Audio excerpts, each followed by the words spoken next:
Hi guys, അപ്പോൾ നമ്മൾ ശബരിമല യാത്രേൻ്റെ രണ്ടാമത്തെ ദിവസമാണെന്ന്. പുലർച്ചെ ഒരു 3-3:30 ആയപ്പോൾ നമ്മൾ നിലയ്ക്കൽ നിന്ന് പമ്പയിലോട്ട് KSRTC കയറി. അത് പമ്പയിലെ തിരക്കനുസരിച്ചാണ് നമ്മളെ വണ്ടി വിടണോ വേണ്ടെന്ന് അവർ തീരുമാനിക്കുന്നത്. അപ്പോൾ അന്നത്തെ തിരക്ക് പ്രകാരം 17 സീറ്റ് വലിയ വണ്ടി വിടില്ലായിരുന്നു. 14 സീറ്റാണെങ്കിൽ പോലും നമുക്ക് പോകാൻ പറ്റുമെന്നാണ് പറഞ്ഞത്. അപ്പോൾ തിരക്കിനനുസരിച്ച് നമ്മൾ വണ്ടി വിടണോ വേണ്ടെന്ന് അവർ തീരുമാനിക്കും. അപ്പോൾ നമ്മളത് എന്തായാലും വിട്ടുണ്ടായിരുന്നില്ല. അപ്പോൾ നമ്മൾ നിലയ്ക്കലിന് പമ്പയിലോട്ടേക്ക് KSRTC കയറി. 58 രൂപയോ 60 രൂപ അങ്ങനെ എന്താണ് ഒരാൾക്ക് ടിക്കറ്റ് ചാർജ് വരുന്നത്. അങ്ങനെ നമ്മളൊരു 4:30 ഒക്കെ ആകുമ്പോഴത്തേക്കും പമ്പയിലെത്തി തോന്നുന്നു. കറക്റ്റ് ടൈം എനിക്ക് ഓർമ്മ കിട്ടുന്നില്ല. അങ്ങനെ പമ്പയിലെത്തി. ഇവിടെ എന്താണെന്ന് വെച്ച് കഴിഞ്ഞാൽ നമ്മൾ ഇത്രയും കാലം ചെയ്ത പാപങ്ങൾ മൊത്തം നമ്മൾ പമ്പയിൽ കഴുകി കളഞ്ഞതിന് ശേഷമാണ് നമ്മൾ സ്വാമിനെ കാണാൻ വേണ്ടിയിട്ട് മല കയറുന്നത്. എന്നിട്ട് അവിടെ നിന്ന് മോക്ഷം വാങ്ങി നമ്മൾ തിരിച്ചു വരികയാണ് കേട്ടോ. അങ്ങനെയാണ്. അപ്പോൾ ഏട്ടനും പൊന്നും കണ്ണനും എല്ലാവരും കുളിക്കുന്നുണ്ട്. കുഞ്ഞു പിന്നെ ഈ ചെറിയ പ്രായത്തിൽ പാപങ്ങളൊന്നും ചെയ്തിട്ടുണ്ടാവില്ല. പക്ഷെ ഇവരെല്ലാവരും കുളിക്കുന്ന സ്ഥിതിക്ക് കുഞ്ഞിനും കുളിക്കണം. ചക്കമോളെ കൈയും കാലൊക്കെ ഒന്ന് നനച്ച് തുടച്ചു കൊടുത്തു കേട്ടോ.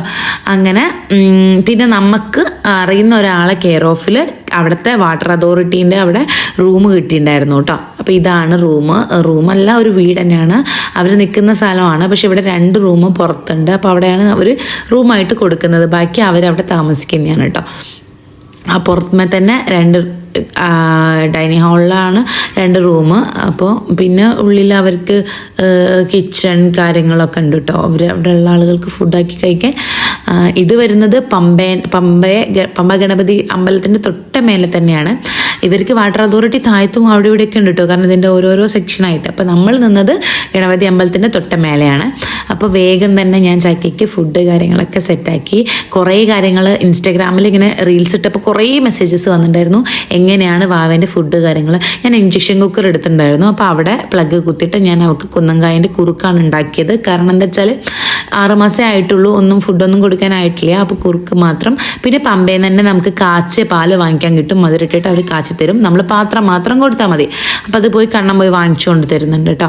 അതിനുശേഷം ഞാൻ മോളെ പൊതിയാൻ വേണ്ടി തുണി പിന്നെ അവൾക്ക് വേണ്ട സാധനങ്ങളൊക്കെ സെറ്റാക്കി കൊടുക്കുന്നുണ്ട്. ഒക്കെ ബാഗിലാക്കി കൊടുത്ത് വിടുകയാണ് കേട്ടോ. അവിടെ വലിയ കുഴപ്പമൊന്നും ഉണ്ടായിരുന്നില്ല. കാര്യമായിട്ട് വിശപ്പ് കിടണം എന്നുള്ളതാണ്. പിന്നെ മാത്രമല്ല രാവിലെയാണ്. എല്ലാവർക്കും രാവിലെ നല്ലൊരു മൂടുള്ള സമയമാണല്ലോ. ചക്കയ്ക്കും നല്ലൊരു സമയമാണ് രാവിലെ. അപ്പോൾ അതുകൊണ്ട് തന്നെ കുഴപ്പമില്ല. പക്ഷെ എന്നാലും എൻ്റെ മനസ്സിലിങ്ങനെ ഒരു പേടി ഉണ്ടായിരുന്നു. കാരണം ഇവിടെ നിന്ന് അങ്ങ് പോയി അവിടെ നിന്ന് തിരിച്ചു വരണ്ട. ഞാൻ ആദ്യമായിട്ടാണ് ഇത്രയും മണിക്കൂറൊക്കെ അവളെ വിട്ട് നിൽക്കുന്നത്. ഞാൻ പറഞ്ഞാൽ 6 മാസം കംപ്ലീറ്റ് ആയി 7 മാസം തുടക്കമുള്ള വാവയാണ്. പക്ഷേ അവളെ പപ്പയാണല്ലോ കൊണ്ടുപോകുന്നത് എന്നുള്ള ധൈര്യത്തിൽ ഞാൻ കുഞ്ഞിനെ പപ്പൻ്റെ കയ്യിൽ കൊടുത്തു. അങ്ങനെ ഇവർ ഇറങ്ങുകയാണ് കേട്ടോ. ഒരു 6:20 ആയിട്ടുണ്ടാവും. ഇവർ അവിടെ നിന്ന് ഇറങ്ങുമ്പോൾ എല്ലാവരും കുളിയും കാര്യങ്ങളൊക്കെ കഴിഞ്ഞ് അവളെ ഫുഡ് കൊടുക്കലൊക്കെ കഴിഞ്ഞ് ഇറങ്ങുമ്പോഴേക്കും ഒരു 6:20 ആയിട്ടുണ്ട്. പിന്നെ എന്താ പറയുക, എല്ലാവർക്കും കൂടെ ഒരുമിച്ച് കയറാൻ പറ്റില്ല. അപ്പോൾ ഓരോരുത്തർ ഓരോ വഴിക്കാണ്. അപ്പോൾ ഏട്ടനും അബിയും അഞ്ചുവേട്ടനും കൂടിയാണ് ഒരുമിച്ച് കയറുന്നത്. ബാക്കി ഓരോരുത്തരും ഓരോ വഴിക്ക്. അപ്പോൾ പോകുന്ന വഴിക്ക് പമ്പയിൽ ഗണപതിനെ തൊഴുത് അവിടെ നിന്ന് തേങ്ങ ഉടച്ചിട്ടാണ് അവർ പോണേ. അവർ പോയതിന് ശേഷം ഞങ്ങളെല്ലാവരും ഞങ്ങളെ കുളി കാര്യങ്ങൾ അതൊക്കെ ചെയ്യുന്നുണ്ട്. അപ്പോൾ നമുക്ക് റൂം കിട്ടിയിട്ടില്ലെങ്കിലും വലിയ പ്രശ്നമില്ല. ഈ കുഞ്ഞുമാവനെ കൊണ്ടുപോകുന്ന ആൾക്കാർക്ക് റൂം കിട്ടിയിട്ടില്ലെങ്കിലും പ്രശ്നമൊന്നുമില്ല. പമ്പ ഗണപതിൻ്റെ അവിടെ എന്താ പറയുക, സ്റ്റേജിലും പുറത്തൊക്കെ ആയിട്ട് കുറേ ആൾക്കാർ വെയിറ്റ് ആക്കുന്നുണ്ട് കേട്ടോ. പെണ്ണുങ്ങൾ, കുട്ടികളുള്ളവരും അല്ലാത്തവരും. ഇപ്പം പമ്പ വരെ വന്ന് തൊഴിലൊക്കെ ചെയ്യാമല്ലോ. അവിടെ നിന്ന് അങ്ങോട്ടല്ലേ പോകാൻ പറ്റത്തുള്ളൂ. അപ്പോൾ അതുകൊണ്ട് അങ്ങനെ കുറേ ആൾക്കാരുണ്ടായിരുന്നു. അപ്പോൾ റൂം കിട്ടണമെന്ന് വലിയ നിർബന്ധമൊന്നുമില്ല. പക്ഷെ നമുക്ക് കിട്ടിയതുകൊണ്ട് ഞാൻ റൂം കാണിച്ചെന്നേ ഉള്ളൂ. അങ്ങനെ ഞങ്ങൾ കൂളിയൊക്കെ കഴിഞ്ഞേരം നമ്മൾ താഴോട്ട് ഇറങ്ങുന്നുണ്ട്. അമ്പലത്തിൽ കയറി തൊഴുന്നുണ്ട്. അതിനുശേഷം താഴെ പമ്പയിലെത്തണം. നമുക്ക് എവിടെ പോകാൻ എന്താ പറയുക, ഭക്ഷണം കിട്ടണമെങ്കിൽ ഇവിടെ ഉണ്ട്. ഗണപതിൻ്റെ അമ്പലത്തിനടുത്ത് ഉണ്ട്. പക്ഷെ അവിടെ നമുക്ക് ഈ ദോശ ഇഡ്ഡലി അത്തരം ബ്രേക്ക്ഫാസ്റ്റ് ഒന്നും കിട്ടൂല. എന്തെങ്കിലും ചെറിയ കടികളെ കിട്ടുള്ളൂ. അപ്പോൾ അത് വേണ്ടാന്ന് വെച്ചിട്ട് നമ്മൾ ദോശ കഴിക്കാൻ വേണ്ടി താഴോട്ട് പോകുന്നുണ്ട് കേട്ടോ. ഇതൊക്കെ പമ്പ ഗണപതിൻ്റെ അമ്പലത്തിലോട്ടേക്ക് കയറുന്ന വഴിക്ക് സെറ്റാക്കിയിട്ടുള്ള അയ്യപ്പൻ്റെ കുറേ സംഭവങ്ങളാണ്.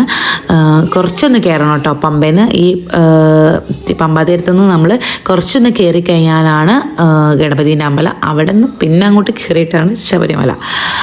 അപ്പോൾ അങ്ങനെ നമ്മൾ ഇറങ്ങി താഴെ എത്തി. രാത്രി പുലർച്ചയ്ക്ക് കയറുമ്പോൾ ഇതൊക്കെ ഇരുടായിരുന്നു. അതുകൊണ്ട് ഞാൻ വീഡിയോയിൽ കാണിക്കാൻ, ഞാൻ തിരിച്ചിറങ്ങുമ്പോൾ കാണിക്കാമെന്ന് വെച്ചു. അപ്പോൾ നമ്മൾ താഴെ എത്തി ഹോട്ടലിൽ കയറി ഫുഡ് എടുക്കുകയാണ്. ഇവിടെ സെൽഫ് സർവീസ് ആണ്. അപ്പോൾ നമ്മൾക്ക് വേണ്ട സാധനങ്ങൾ ഓർഡർ ചെയ്തു. ഞാൻ അഭിനയും പൊറോട്ടയും കടലയും ഇവരൊക്കെ പൂരി. അങ്ങനെ ആ സാധനങ്ങളൊക്കെ വാങ്ങിച്ചു വെച്ചു. കണ്ടോ ഇവിടെയൊക്കെ പെണ്ണുങ്ങളുണ്ട്, അധികം ആൾക്കാരും വരുന്നുണ്ട്. അപ്പോൾ നമ്മളിത് കുടിക്കുന്ന നേരം കൊണ്ട് അവർ മല കയറിക്കൊണ്ടിരിക്കുകയാണ്. അങ്ങനെ മോള് വലിയ കുഴപ്പമൊന്നും ഉണ്ടായിരുന്നില്ല, പ്രതീക്ഷിച്ച പോലെയല്ല. അവൾ കുറച്ച് നടന്നപ്പോഴേക്കും അവൾ ഉറങ്ങി. പിന്നെ ഞാൻ ഫീഡിങ് ബോട്ടിലും സാധനങ്ങളൊക്കെ കൊടുത്ത് വിട്ടുമല്ലോ, അപ്പോൾ അവൾ ഉറങ്ങി. ഉറങ്ങുന്ന സമയമായി, പുലർച്ചയ്ക്ക് എണീച്ചിട്ടുണ്ടായിരുന്നു. അപ്പോൾ അവൾ ഉറങ്ങുന്ന സമയം ഉറങ്ങി എണീച്ചേറിയ അവൾ വലിയ അലമ്പൊന്നും കാണിച്ചിട്ടുണ്ടായിരുന്നില്ല, നല്ല കുട്ടിയായിട്ട് തന്നെ പോയി കേട്ടോ. പിന്നെ ഓഫ് സീസൺ ആയതുകൊണ്ട് തന്നെ വലിയ തിരക്കോ കാര്യങ്ങളോ ഒന്നും ഉണ്ടായിരുന്നില്ല. അപ്പോൾ ആളും ഒക്കെയാണ്. ആദ്യക്കുട്ടൻ മല കയറുന്ന വീഡിയോ എൻ്റെ ഇല്ല ഗൈസ്. സത്യം പറഞ്ഞാൽ ചക്കിമോളെ കൊണ്ട് ഒരു പ്രയാസം ഉണ്ടായിരുന്നില്ല. പക്ഷെ ആദ്യക്കുട്ടൻ അങ്ങനെ ആയിരുന്നില്ല. ആദ്യക്കുട്ടനെ പൊന്നു എടുത്തിട്ടാണ് കയറുന്നത്. 17-18 കിലോ ഉള്ള ആദ്യക്കുട്ടനെ എടുത്ത് മല കയറുന്നതിൻ്റെ ഇടയിൽ കൂടെ അവന് വീഡിയോ കൂടെ എടുക്കാൻ പറ്റിയിട്ടുണ്ടായിരുന്നില്ല. ഞാൻ പറഞ്ഞല്ലോ, എല്ലാവരും ഒരുമിച്ച്, നമ്മൾ 12 സായിമാരായിരുന്നു, ഒരുമിച്ചല്ല കയറിയത്. ചക്കിക്ക് 6:20 കയറിയിട്ട് 7:45 ആകുമ്പോഴേക്ക് നിൽക്കാതെ കയറിയിട്ടാണ് ചക്കി സന്നിധാനത്ത് എത്തുന്നത്. ആദ്യക്കുട്ടനും മാമന്മാരും മെല്ലെ ഓനെടുത്ത് കയറുന്നതുകൊണ്ട് തന്നെ ഓൻ്റെ കെട്ടും മാമൻ്റെ കെട്ടൊക്കെ ഉള്ളതുകൊണ്ട് തന്നെ മാമൻ വളരെ പതുക്കെയാണ് കയറിയത്. അപ്പോൾ അതുകൊണ്ട് തന്നെ ഓൻ്റെ വീഡിയോസ് ഇല്ല. പിന്നെ 18 പടിക്ക് കാലിയായിരുന്നു, 18 പടി ചവിട്ടിയിട്ടാണ് രണ്ടാളും കയറിയത് കേട്ടോ. അപ്പോൾ ചക്കിൻ്റെത് എന്താ വെച്ചാൽ ലാസ്റ്റ് കയറുന്ന വീഡിയോ മാത്രമേ എടുത്തിട്ടുള്ളൂ. ബാക്കി ഏട്ടൻ ആദ്യം കയറി നിന്നിട്ടാണ് അബി മോളെ കയറ്റുന്നതെങ്കിൽ നമുക്ക് വീഡിയോ കിട്ടായിരുന്നു. പക്ഷെ അതിനൊന്നും അവിടെ സമയം കിട്ടിയിട്ടുണ്ടായിരുന്നില്ല. ഒരുമിച്ച് തന്നെയായി പോയി അവർ കയറിയത്. അപ്പോൾ അതുകൊണ്ടാണ്. പക്ഷെ രണ്ടുപേർക്കും നല്ല സുഖമായിട്ട് കയറാൻ പറ്റിയിട്ടോ. അങ്ങനെ പിന്നെ അച്ഛനും ആൻറ്റിയൊക്കെ വളരെ പതുക്കെയാണ് വന്നത്. ആൻറ്റിക്ക് അത്ര പെട്ടെന്ന് കയറാൻ പറ്റില്ല, അപ്പോൾ അവർ മെല്ലെയാണ് വന്നത്. അതുകൊണ്ട് തന്നെ ചോറുണ്ട സമയത്ത് ആദ്യക്കുട്ടനോ മാമനോ ആരുമില്ല. അഞ്ചുവേട്ടൻ, അബി, ഏട്ടൻ, ഇവർ 3 പേരും മാത്രമാണ് കയറിയത്. ഇവരിങ്ങനെ നിൽക്കാതെ കയറാനുള്ളൊരു കാരണമുണ്ട്. ഒരുമിച്ച് കയറാതെ 6:20 കയറിയിട്ട് 7:45 സന്നിധാനത്ത് എത്താനുള്ള കാരണം എന്താണെന്ന് വെച്ചാൽ 7 മണി തൊട്ട് 9 മണി വരെ ചോറ് ടൈമുള്ളൂ, അതിനുള്ളിൽ ചോറ് കൊടുക്കണം. അപ്പോൾ അതുകൊണ്ടാണ് ഇവർ ഇത്രയും വേഗത്തിൽ വന്നത് കേട്ടോ. ഇതിന് മുന്നേ ബുക്ക് ചെയ്യേണ്ട കാര്യങ്ങളൊന്നുമില്ല. നമ്മളവിടെ പോയിട്ട് ഷീറ്റ് എടുത്തിട്ട് ചോറ് കൊടുക്കാൻ നിന്നാൽ മതി. ഇതിനോട് കുറേ പേര് മോളെ റീൽസ് കണ്ടിട്ട് കുറേ പേര് ചോദിച്ചിട്ടുണ്ടായിരുന്നു. ഒരുവിധം എല്ലാവർക്കും ഞാൻ മെസ്സേജ് ചെയ്തിട്ടുണ്ട്. വിട്ടുപോയവർക്ക് വേണ്ടിയിട്ടാണ് എല്ലാവരോടും ഞാൻ പറഞ്ഞിട്ടുണ്ട് ചാനലിൽ പറയാമെന്ന്. ഇതെന്താണെന്ന് വെച്ച് കഴിഞ്ഞാൽ ആദ്യക്കുട്ടൻ്റെ അക്കൗണ്ടും ചക്കിൻ്റെ അക്കൗണ്ടും എൻ്റെ അക്കൗണ്ടും കൂടി ഒരുമിച്ച് ഡീൽ ചെയ്യുന്നതുകൊണ്ട് എനിക്ക് മെസ്സേജ് എല്ലാത്തിലോട്ട് എത്തുന്നില്ല, റീപ്ലൈ ചെയ്യാൻ പറ്റുന്നില്ല. അതാണ്. അപ്പോൾ അവിടെ പോയപ്പോൾ ഷീറ്റ് എടുത്തു, ചോറ് കൊടുക്കാനിരുന്നു. കുറേ കുട്ടികളുണ്ട് കേട്ടോ ചോറ് കൊണ്ട്. അങ്ങനെ ചക്കിക്ക് ചോറ് കൊടുത്തു കേട്ടോ. വലിയ കുഴപ്പമൊന്നും ഉണ്ടായിരുന്നില്ല. അവൾ നല്ല കുട്ടിയായിട്ട് തന്നെ ഇരുന്ന് ചോറ് കൊടുത്തു. ഞാൻ പ്രതീക്ഷിച്ച പോലെ ആയിരുന്നില്ല ചക്കി. ആദ്യകൂടനാണ് പിന്നെ ഒന്ന് മാമനെ അടങ്ങാറാക്കിയത്. അങ്ങനെ ചോറ് ഇത് സത്യം പറഞ്ഞാൽ ആദ്യം ഇത്തരം നേർച്ചകളൊന്നുമില്ല. ഇവൾക്ക് ഇങ്ങനെ ഓരോരോ പ്രയാസങ്ങളൊക്കെ വന്നപ്പോഴാണ് ഈ നേർച്ചകളൊക്കെ ആയത്. ചോറ് കൊടുത്ത് കഴിഞ്ഞപ്പോഴത്തേക്ക് തന്നെ അവൾ ഫീഡിങ് ബോട്ടിലൊക്കെ കൊടുത്തായിട്ടാണ് ഉറക്കിയിട്ടുണ്ടായിരുന്നു കേട്ടോ. അതിനുശേഷം അവർ താഴോട്ട് ഇറങ്ങുന്നുണ്ട്. ചോറൂണും മാളികപ്പുറത്ത് തേങ്ങ ഉരുട്ടലും അങ്ങനത്തെ കാര്യങ്ങളൊക്കെ കഴിഞ്ഞതിന് ശേഷം വാവേനയും കൊണ്ട് താഴോട്ട് ഇറങ്ങുകയാണ്. പിന്നെ ബാക്കിയുള്ള സായിമാരാണ് അഭിഷേകമൊക്കെ ചെയ്തിട്ട് പിന്നെ വരുന്നത്. അഭിഷേകവും 11 മണി വരെ ഉണ്ടാവുള്ളൂ. അപ്പോൾ അവരത് കഴിഞ്ഞിട്ട് ബാക്കിയുള്ളവർ വരും കേട്ടോ. ആദ്യം ഏട്ടനും മോളും അബിയും അഞ്ചുവേട്ടനും കൂടി എത്തി. ഇല്ല, അഞ്ചുവേട്ടൻ അവിടെ നിന്നു അഭിഷേകത്തിന്. ഏട്ടനും അബിയും കൂടിയാണ് കേട്ടോ വന്നത്. പിന്നെ പൊന്നു വന്നു. പാവൻ്റെ അനിയൻ കോയങ്ങിയുണ്ട് ആരെക്കൂട്ടരെ എടുത്തിട്ട് കേട്ടോ. അതിനുശേഷം നമ്മൾ പ്രസാദങ്ങളും പിന്നെ അഭിഷേകം കഴിഞ്ഞ് നെയ്യ്, ഭസ്മം, മഞ്ഞൾ, ഈ സാധനങ്ങളൊക്കെ എല്ലാവർക്കും ഓരോരുത്തരായി കൊടുക്കുന്നുണ്ട്. പിന്നെ കുട്ടിസഞ്ചി ഓരോരുത്തർക്കും ഓരോരുത്തരുടെ കുട്ടിസഞ്ചി ഇതൊക്കെ സെറ്റാക്കുന്നുണ്ട് കേട്ടോ. അത് കഴിഞ്ഞിട്ട് പിന്നെ നമ്മൾ ഇറങ്ങുന്നുണ്ട്. വല്ലാണ്ട് ആക്കുന്നില്ല, പക്ഷെ എന്നാലും കുറച്ച് സമയം നമ്മളെല്ലാവരും കിടന്നുറങ്ങിയിട്ടുണ്ടായിരുന്നു കേട്ടോ. മല ഇറങ്ങി വന്നേരെ എല്ലാവരും എത്തണമല്ലോ. ഏറ്റവും ലാസ്റ്റാണ് അച്ഛനും ആൻറ്റിയും വന്നത്. അപ്പോൾ അതുവരെ നമ്മൾ കിടന്നുറങ്ങിയിട്ടുണ്ടായിരുന്നു. പിന്നെ പോകുന്ന വഴിക്ക് പമ്പയിൽ നിന്ന് നമ്മൾ ചോറ് കഴിച്ചു കേട്ടോ. നല്ല ചോറായിരുന്നു. രാവിലെ കഴിച്ച ബ്രേക്ക്ഫാസ്റ്റ് ഒട്ടും പോരായിരുന്നു, പക്ഷേ ഉച്ചക്കത്തെ ചോറ് നല്ല ചോറായിരുന്നു.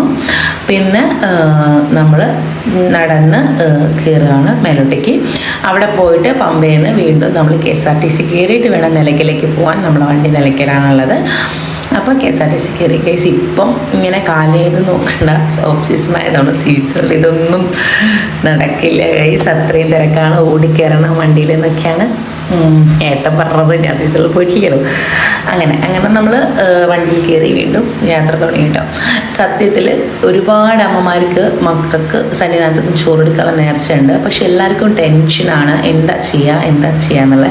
ഗൈസ് വാവ പപ്പേൻ്റെ കൂടെ ഓക്കെ ആണെങ്കിൽ ഒന്നും നോക്കണ്ട, ഫുഡ് മാത്രം കൊടുത്ത് വിട്ടാൽ മതി, ബാക്കി സ്വാമി നോക്കിക്കോളും. കാരണം ഞാൻ കൊടുത്ത് വിടുമ്പോൾ എനിക്കുണ്ടായിരുന്ന ടെൻഷനുണ്ട്. അയ്യോ എൻ്റെ മോള് കരഞ്ഞ ഏട്ടൻ എന്താക്കും, അവൻ ടെൻഷനാവില്ലേ, മോൾ എത്ര നേരം കരഞ്ഞെറിഞ്ഞ് ഉറങ്ങിപ്പോവും, അങ്ങനെ ഒരുപാട് ടെൻഷൻ എനിക്കുണ്ടായിരുന്നു. പക്ഷെ ഒരു കുഴപ്പമില്ല, അവൾ നല്ല സന്തോഷമായിട്ടാണ് സ്വാമിനെ പോയി കണ്ടത്. അപ്പോൾ അതുകൊണ്ട് ടെൻഷനൊന്നും ആവണ്ട, കൂളായിട്ട് വിട്ടാൽ മതി. പിന്നെ അത് കഴിഞ്ഞാൽ നമ്മൾ നേരെ പോകുന്നത് അമ്പലത്തുകുളങ്ങര എന്ന് പറഞ്ഞൊരു ക്ഷേത്രത്തിലേക്കാണ്. അവിടെ പോയി അവിടെ തൊഴുത് പ്രസാദമൊക്കെ വാങ്ങിച്ച് കഴിക്കുന്നുണ്ട്. പ്രസാദം എന്ന് പറഞ്ഞാൽ എല്ലാവർക്കും ഇഷ്ടമുള്ളൊരു സാധനമാണല്ലോ. അതിനുശേഷം പിന്നെ നമ്മൾ അവിടെ തന്നെ ഒരു ചെറിയൊരു ഹോട്ടലിൽ നിന്ന് കുറച്ച് ചായക്ക് ആരും ചായ കുടിക്കില്ല കേട്ടോ നമ്മളെ കൂട്ടത്തിൽ. അപ്പോൾ എല്ലാവർക്കും ഇങ്ങനെ കഴിക്കാനുള്ള സാധനങ്ങൾ വാങ്ങിക്കുക, വട, പരിപ്പ് വട, അങ്ങനെ ഒന്നും വാങ്ങിച്ചിട്ടോ. പിന്നെ നമുക്ക് ഗാനമേള പരിപാടികളായിരുന്നു ഗൈസ്. എന്തായാലും ശബരിമലയ്ക്ക് പോയി തിരിച്ചു വരികയാണല്ലോ.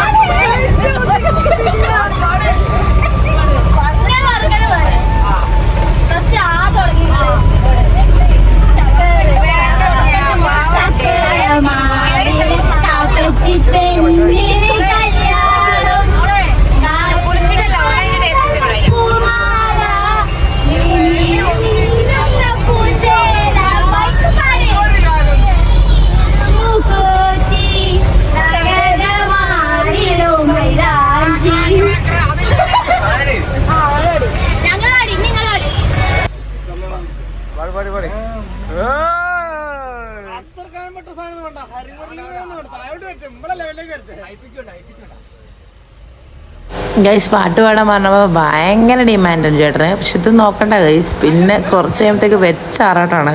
പിന്നെ പുള്ളി മൈക്ക് തരുന്നേ ഇല്ല.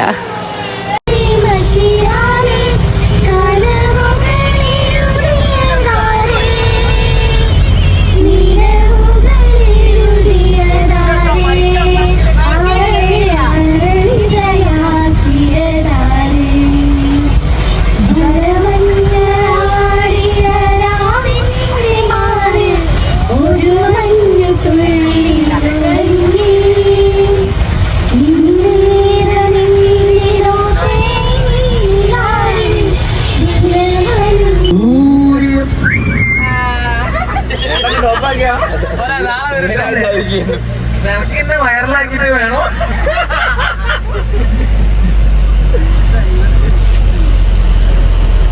അറിയോ അയ്യോ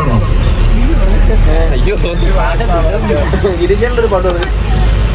ചേട്ടന് എത്ര പാട്ടുണ്ട്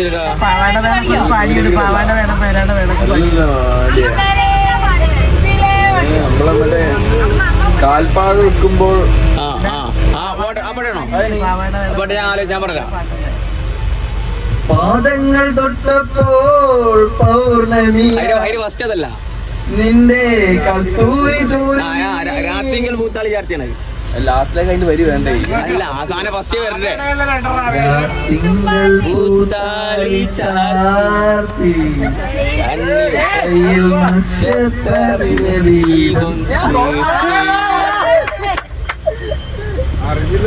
നിന്റെ പാദങ്ങൾ തൊട്ടപ്പോ പൗർണമിയായി.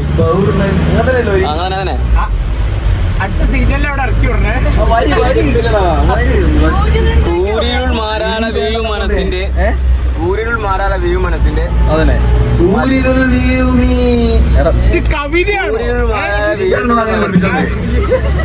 അത് പിന്നെ നമ്മള് ഓത്സവത്തിനെ കേൾക്കുമ്പോഴാണ് അത് സംഗീതമായി മാറുക. യേശുദാസിന്റെ ചുണ്ടിലൂടെ വീഴുമ്പോൾ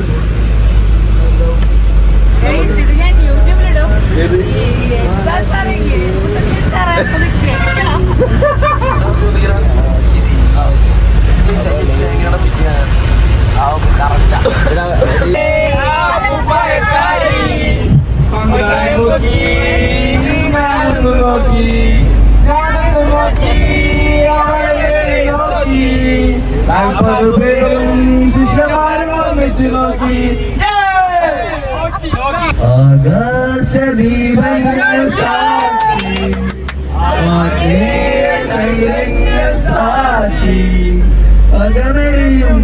കാരുണ്യ പിന്നെ അന്താക്ഷരിയായി. അങ്ങനെ കളി കഴിഞ്ഞ് നമ്മൾ ആറന്മുള അമ്പലത്തിലാണ് കേട്ടോ എത്തിയത്. അപ്പോൾ അത് നേരത്തെ കണ്ട ആൾ നമ്മൾക്ക് റൂം സെറ്റാക്കി തന്ന പുള്ളിയായിരുന്നു. അപ്പോൾ അവരെ മീറ്റാക്കി പിന്നെ ഈ അമ്പലത്തിൽ കയറുന്നുണ്ട് കേട്ടോ. അതായത് ഞാൻ ഈ അമ്പലം ഇതുവരെ കണ്ടിട്ട് പോലും ഇല്ല. ഇതിനകത്ത് ഒരു ബോൾസ് പോലത്തെ സാധനമുണ്ട്. അത് ഇങ്ങനെ ഒരു സൗണ്ടൊക്കെ വരുന്ന എന്തോ ചടങ്ങാണ് എന്താണെന്ന് പറഞ്ഞാൽ നമ്മളും അതുപോലെ തന്നെ ചെയ്യുന്നുണ്ട്. വലിയ അമ്പലമാണ് ഗൈസ്, കാണാൻ മാത്രമുള്ള ഒരു അമ്പലമാണ് കേട്ടോ. അങ്ങനെ നമ്മൾ പോയി തൊഴുന്നുണ്ട്. ഇതൊക്കെ നമുക്ക് നട കിട്ടിയിട്ടുണ്ടായിരുന്നു കേട്ടോ ആ സമയത്ത്. ആയുണ്ട് നമ്മൾ അവിടെ എത്തുമ്പോൾ. പിന്നെ അവിടെ ആ അമ്പലത്തിൽ തന്നെ താഴോട്ടേക്കുള്ളൊരു ഭാഗമാണിത്. അവിടെയുണ്ട് പാർത്ഥസാരഥിയാണ് തോന്നുന്നു അവിടുത്തെ പ്രതിഷ്ഠ. അങ്ങനെ അത് കഴിഞ്ഞ് പിന്നെ നമ്മൾ പോകുന്നത് ചെങ്ങന്നൂർ ശിവക്ഷേത്രത്തിലാണ്. ഇത്രയും അമ്പലങ്ങളെ ഇന്ന് പോകുന്നുള്ളൂ. കാരണം ശബരിമല ഇറങ്ങി ഉച്ചയ്ക്ക് ശേഷമല്ല നമ്മൾ പോയത്. 3 അമ്പലം, അമ്പലപ്പാട്, പിന്നെ ആറന്മുള. അത് കഴിഞ്ഞിട്ട് നമ്മളെ നാട്ടിലുള്ള നമ്മളെ ഗുരുസ്വാമി തന്നെയാണ്. പിന്നെ നമ്മൾ സ്വന്തമായിട്ടാണ്. അപ്പോൾ ലാലുവേട്ടൻ ഇവിടെ പത്തനംതിട്ടയിലാണ് ഇപ്പോൾ ജോലിക്ക് വേണ്ടി താമസിക്കുന്നത്. പുള്ളി താമസിക്കുന്ന ചെറിയൊരു വീടുണ്ട്. അപ്പം നമ്മൾ ആ വീട്ടിലാണ് നിൽക്കാമെന്ന് തൽക്കാലം വിചാരിക്കുന്നത്. നമുക്ക് 3 ദിവസത്തെ ട്രിപ്പാണ്. എല്ലാ അമ്പലങ്ങളും കയറിയിട്ടാണ് നമ്മൾ പോകുന്നത്. അപ്പം എന്താ പറയുക, അവിടെ നിൽക്കാമെന്ന് വിചാരിച്ചിട്ട് പുള്ളിനെ വിളിച്ചിട്ടുണ്ട്. അപ്പം നമ്മൾ ആദ്യം ഫുഡ് ഇവിടെ നിന്ന് പുറത്തുനിന്ന് കഴിച്ചിട്ടാണ് പോകുന്നത്. ഫുഡ് കഴിക്കാൻ കയറി. ഇവിടെ കയറി ഫുഡ് തീരെ മോശമായിരുന്നു ഗൈസ്. എല്ലാവരും വാങ്ങിച്ചിട്ട് ഫുഡൊക്കെ വളരെ അധികം എന്താ പറയുക വേസ്റ്റായി. പക്ഷെ നല്ല വിശപ്പൊന്നും കിട്ടാൻ വേണ്ടി തൽക്കാലം കഴിച്ചു കേട്ടോ. അങ്ങനെ പിന്നെ നേരെ പുള്ളീൻ്റെ വീട്ടിലോട്ടൊക്കെ ആയിരുന്നു കേട്ടോ. അവിടെ രാത്രി വല്ലാണ്ട് വീഡിയോസൊന്നുമില്ല. രാവിലെ ഞാൻ വീഡിയോസൊക്കെ കാണിക്കാം. അപ്പം അത്രയ്ക്കുള്ളൂ ഇന്നത്തെ വിശേഷം എന്ന് പറയുന്നത്. ബാക്കി ഞാൻ അടുത്ത വീഡിയോയിൽ ഇടും. വീഡിയോയുടെ ലെങ്ത് നല്ല കൂടിയുണ്ട് ഗൈസ്. അപ്പോൾ ഇഷ്ടപ്പെട്ട ലൈക്ക് ചെയ്യണം, ഷെയർ ചെയ്യണം, ചാനലൊന്ന് സബ്സ്ക്രൈബ് ചെയ്ത് സപ്പോർട്ട് ചെയ്യണം. അവർ വീട്ടിൽ പോയാൽ പ്രത്യേകിച്ച് വേറെ പ്രശ്നമില്ല. എല്ലാവരും കിടന്നുറങ്ങായിരുന്നു കേട്ടോ. അപ്പോൾ അതുകൊണ്ട് ഇവിടെ വെച്ച് നിർത്താണ്.